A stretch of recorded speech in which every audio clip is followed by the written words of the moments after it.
So last week I closed $165,000 in assignment fees. That was on Thursday. Clint and I were golfing. This upcoming Monday, we're going to close $565,000 in assignment fees. The last week made it the biggest month we've ever had as wholesalers. But next Monday is going to make it the biggest year we've ever had as wholesalers.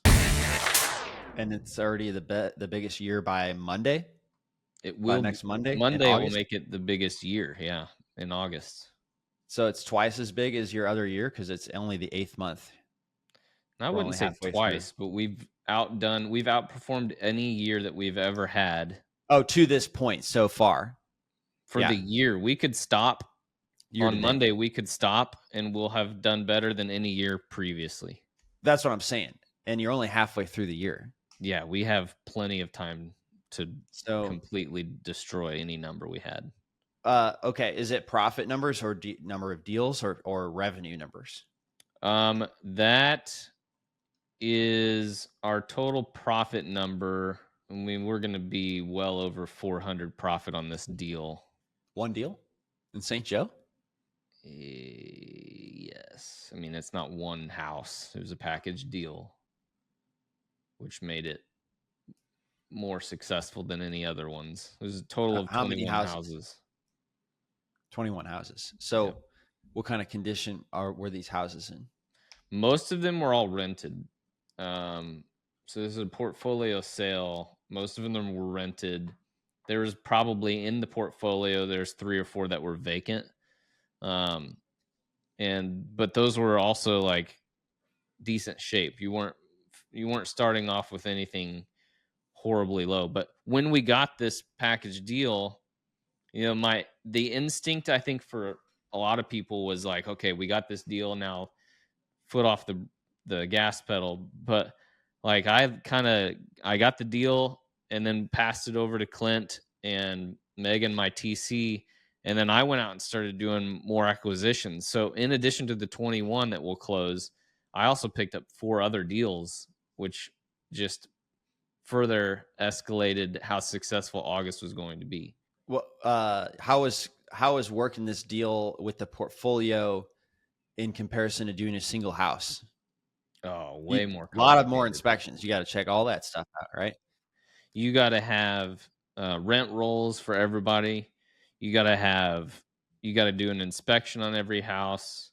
You got to collect leases.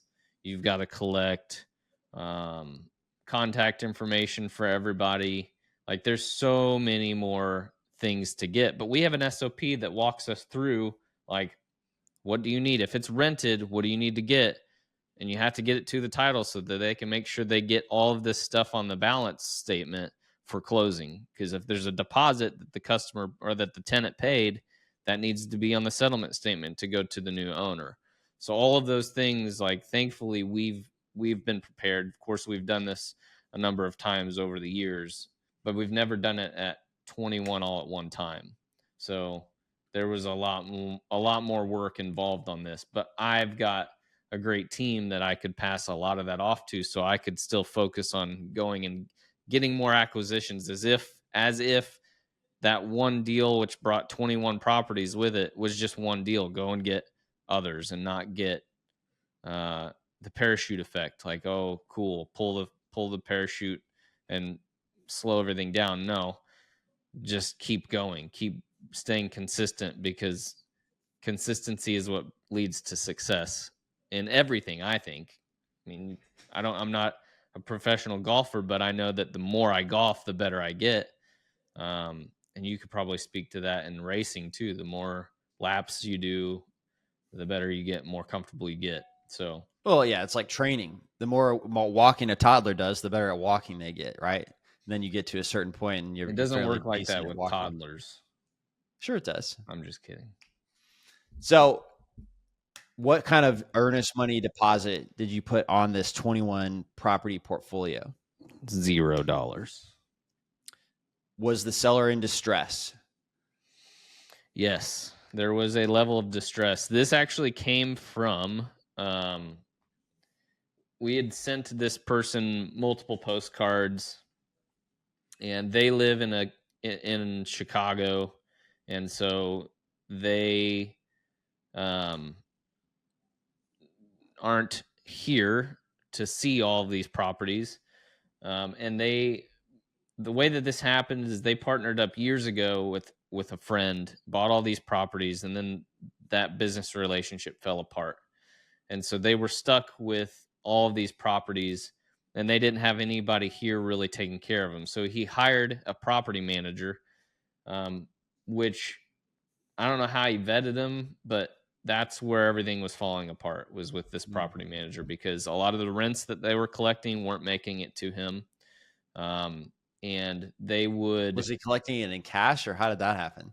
yeah. So, well, the property manager that he hired was collecting rent, but they weren't sending it to the owner. So there would be several months that the numbers that they would send to him were not really what they collected.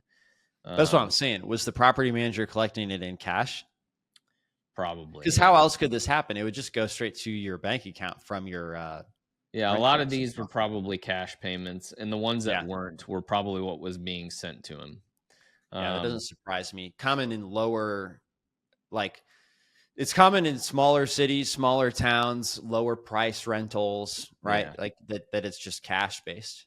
yeah. There was a bunch of issues with this portfolio, to the point where they were losing thousands of dollars every month, and they just needed to get rid of it. So, Mm. but even going and looking at we went and looked at every single property. Initially, we just drove by them, and we started noticing some similar characteristics to every property. There was a cage around the HVAC system. Um, the roofs were all supposed to have new roofs, but like some of them only had new shingles on the front, and then the sides had like the old shingles still. Um, which we found out that the property manager was charging the owner for a new roof, but then they would only put a new roof on the front. So it's like, well, they were Oh, pocketing dude, all the money. are they like suing the property manager? That's I crazy. stayed out of the legal stuff. I didn't want to be involved in any of that, but I do know that there's multiple reasons for fraud on this How did they situation. end up owning all these properties in St. Joe when they lived in Chicago? They had a friend, I guess this friend lived in St. Joe, and I believe the story was the guy in Chicago inherited a bunch of money from his parents passing away and leaving, and so he had a bunch of money. And his friend was like, "Hey, let's buy property." So they bought a bunch of properties in St. Joe, and then they had a falling out. The two friends had a falling out, and they dissolved the LLC that they had together. And the other guy walked away empty handed, and the guy in Chicago still owned all these properties. And then from there, I mean, he just kind of blindly hired the property manager. I didn't ask how they came in contact with him or any of that. But we quickly found that there was a lot of underhanded issues happening. So Is there any way you can find out who else? It seems like whoever this property manager was helping could be a greater source of frustrated property owners. Is there any way you could find out what other people have this guy managing their property so you can send postcards and see if you can buy their property? I don't know how to find out if that person is still managing for other people. That would be cool, because yeah, that could be a really good um source. What I St. wanted Joe's to a small find, place, right? You kind of know it's everybody so there. small. Yeah, Yeah, I'd you walk could ask around town around. and run into everybody.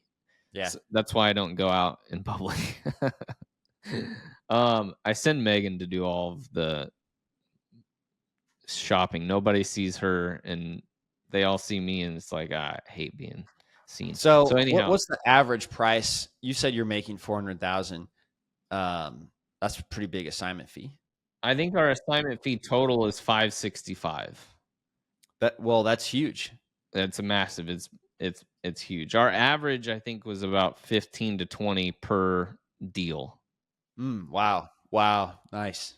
So who's buying this? Obviously, maybe you don't want to say personally, but give us the how It's you found them. one of our I would call them a legacy buyer in our business. It's somebody that's been buying from us from the very beginning, and honestly didn't know that they would be interested. And just in conversation, I had mentioned that I picked up a portfolio, and he's like, "Send me all the addresses." And then I sent him the addresses, and he said, "How much?" And I'm like, "We haven't really come up with the price points yet." And so then, like, in this was all like we got them all under contract, and then we were working through it, and I just was scribbling prices next to each property on a piece of paper. Clint and I were doing that, and I sent that piece of paper to him, and he's like, "All right, I'll take it." And I was like, "Whoa!"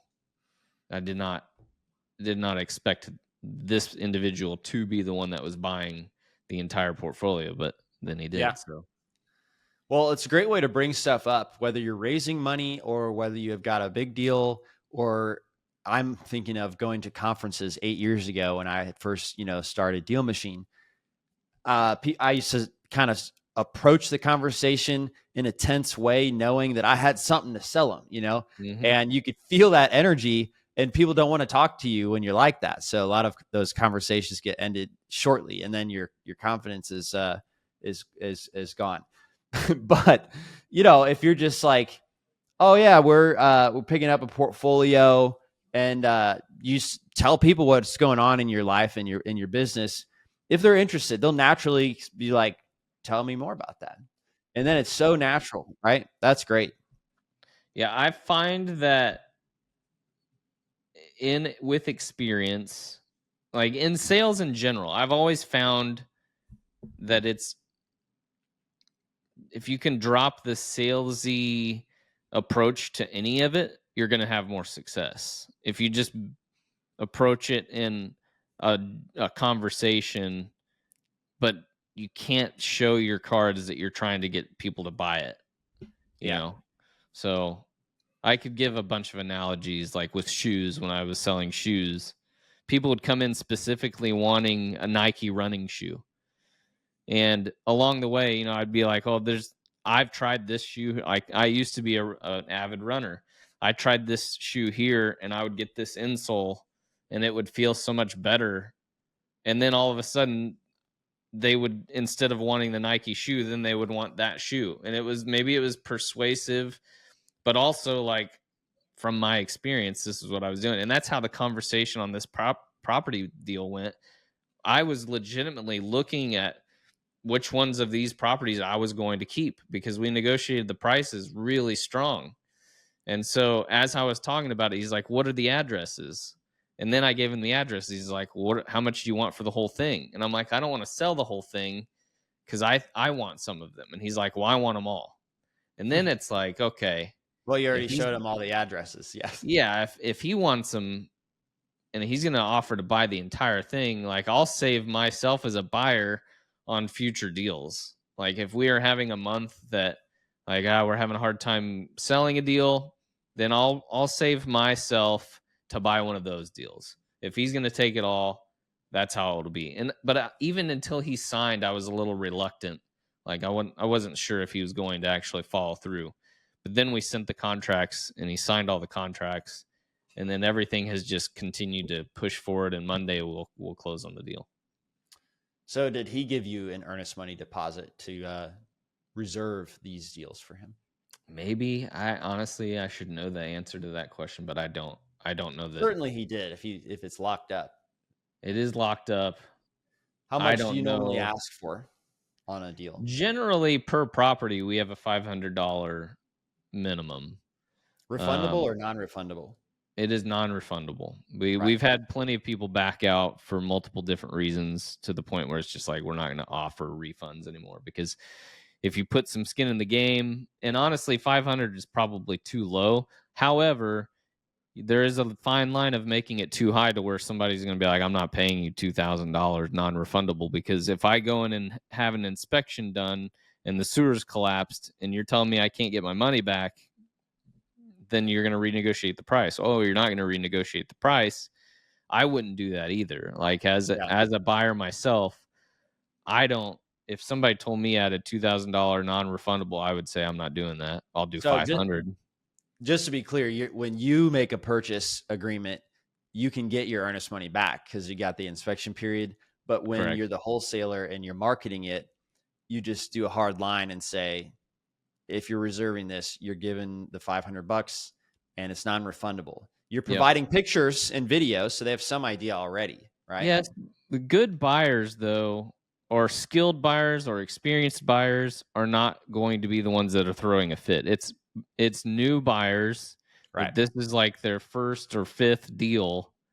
They're the ones that are always going to throw a tantrum about their earnest money deposit and wanting to renegotiate after they've gone and done inspections. The guys that have been in the business for a long time aren't doing that. Like they already know their numbers. They already know how much they're going to put into a deal. So when you tell them, "Hey, it's $500 earnest money deposit," that's like, "Okay, whatever. I'm Right. buying the property." There is no, for them a lot of times there's not even an inspection that they do. They see the property, they know the market, they buy the property, it's over. A new investor is got to run I got to do the ARV, I need to get my realtor to give me comps, I need to do this, I need to do that. And then, oh, hey, this came up, can we drop the price?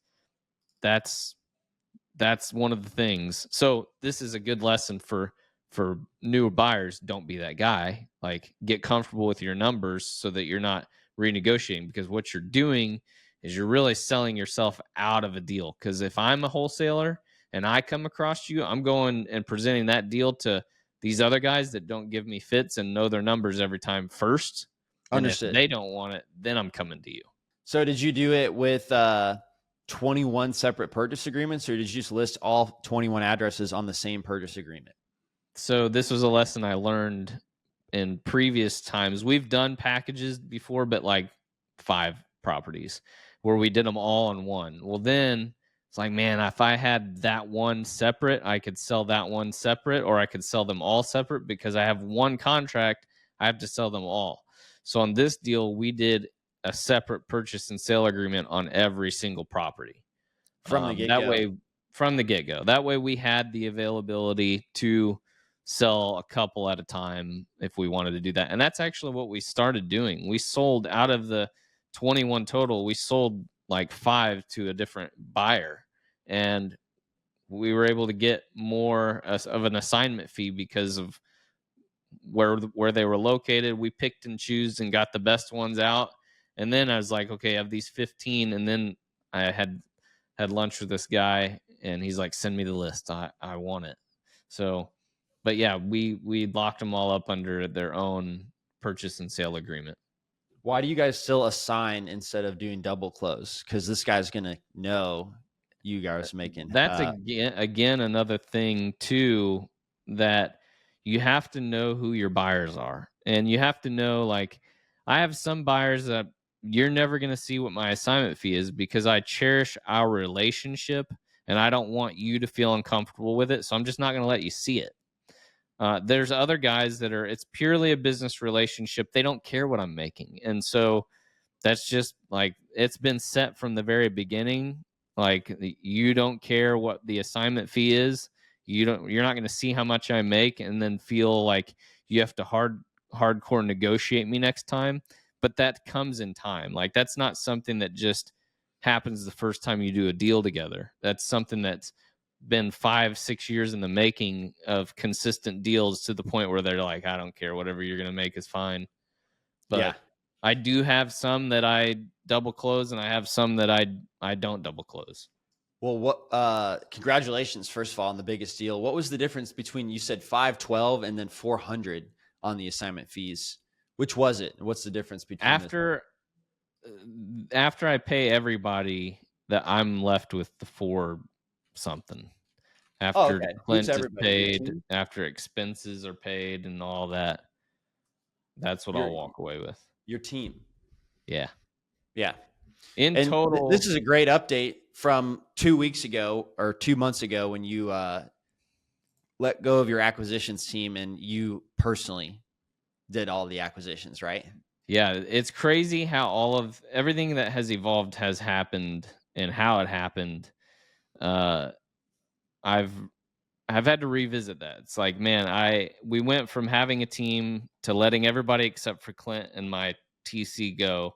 And then the business changed like really quickly. Within the same month, my business went from just being stagnant to just exploding. And that happened before we even had this package deal. Mm, Like the success had already started to come up, and the trend had already started to turn, and then this happened. And I've been glad. I'm like, man, I'm so thankful that I didn't have a big team on this deal, yeah. just because it just makes it feel a little bit more of a win. Well, you certainly keep more of it. I think hiring is really important, but the acquisitions is the hardest thing to hire, right? And if that's not going smoothly, then you're wasting a lot of money on the other functions of your business, which is marketing, right? And then the leads just not going to as much use because somebody's fumbling it or they're not as good at building the relationship. So it is the hardest thing to hire. Love that you kept your transaction coordinator because I mean, that's not your strongest skill set. Somebody else should be coming in, doing that, keeping it organized. It's very clear. Having read the draft of your new book, hopefully it's okay to let people know Oops. that's a thing. Um, that you are just so good at sales, as you mentioned. I didn't know several of those stories. I didn't know the depth of the shoe salesman stories. That was what I would say the Yeah. most fun of my career was selling shoes. So, wow, the most fun. I didn't expect Yeah, that. So basically, they hired you at like a Champs Sports or what it was Foot Action, but I wasn't familiar with champs. that company. Was it Champs? Mhm. Yeah, yeah. They incentivized to sell the shoe cleaner, but you were the best salesman, and you couldn't keep cleaning your own shoes, but you found out if you showed them how well it cleaned, they were way more likely to buy it, right? So you Yeah. had discovered the pricing sticker would just clean right off if you sprayed the shoe cleaner on that. So what do you do in real estate sales that is equivalent, right? Like how do you really show them? Is there anything? You know what I mean? It's kind of hard to show them the Yeah, you value of can't what really you're show offering. them, but it's just the experience that you have in establishing relationships. Like, when you're selling shoes is a very different thing. Now, I would get repeat customers, but, you know, there's so many lessons to teach here, but it's just building the relationship, which is most important. Don't go when a customer comes in the door, the last thing that you should do, and that's how I feel now too. Sellers and potential buyers, don't go salesy on them. Like, don't go book and you're pushing every sales thing. Just be their friend. Like, just answer all the questions that they have to the best of your ability, and show them the things that they want to see to the best of your ability. And then they're going to become your customer. From there, they're your customer. Like, now they're going to come in to your store and buy shoes from you every time. Now in the wholesale world, now you're their connect point to excellent valued prices on property, or excellent valued properties at great prices. They're going to come to you every time. It's just building the relationship. Make a friend out of this deal. That's what you should be targeting in every avenue of sales, whether that's selling shoes or whatever you're doing. Make a friendship out of it, because that is going to lead to multiple deals and the longevity of a customer.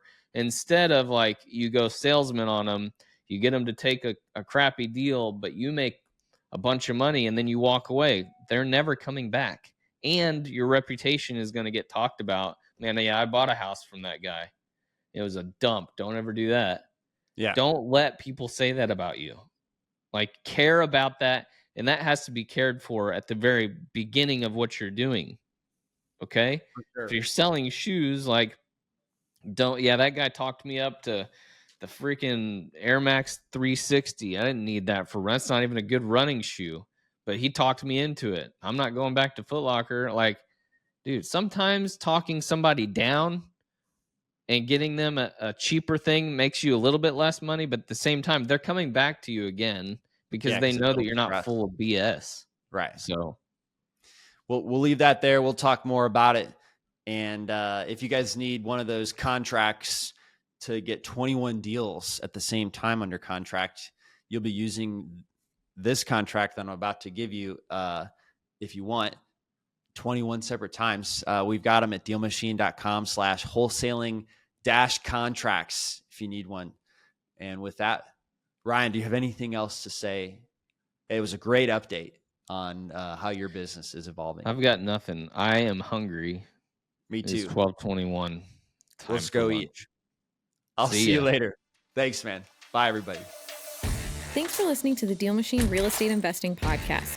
Please leave us a review and follow along wherever you're listening to your podcast.